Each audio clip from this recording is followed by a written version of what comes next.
যুক্তরাজ্যের লন্ডনে ঈদের নামাজ আদায় করতে দেখা গেছে আওয়ামী লীগের যুগ্ম সাধারণ সম্পাদক ও সাবেক পররাষ্ট্রমন্ত্রী হাসান মাহমুদকে। গত ৩০ মার্চ স্থানীয় সময় সকালে লন্ডনের গ্যাংস হিল এলাকায় আল কালাম মসজিদে তিনি ঈদের জামাতে অংশ নেন।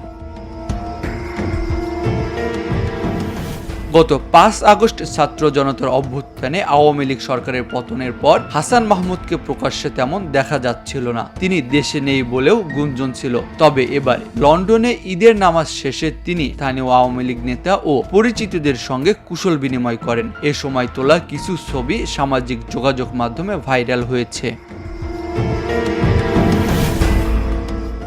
একটি ছবিতে হাসান মাহমুদকে যুক্তরাজ্যের আওয়ামী লীগের সাধারণ সম্পাদক সৈয়দ ফারুকের সঙ্গে কোলাকুলি করতে দেখা যায়। অন্য ছবিতে সাংবাদিক সৈয়দ আনাস পাশা, তার ছেলে মাহাতির পাশা ও আরও ২ কিশোরের সঙ্গে হাসান মাহমুদকে দেখা গেছে। সৈয়দ আনাস পাশা জানান, হাসান মাহমুদ বর্তমানে বেলজিয়ামে অবস্থান করছেন। ঈদের সময় পড়াশোনারত ছেলের সঙ্গে কাটাতে তিনি লন্ডনে এসেছিলেন। উল্লেখ্য, গত কয়েক মাস ধরে হাসান মাহমুদের অনুপস্থিতি নিয়ে নানা জল্পনা ছিল। এবার লন্ডনে তার উপস্থিতি নিয়ে রাজনৈতিক অঙ্গনে আলোচনা শুরু হয়েছে।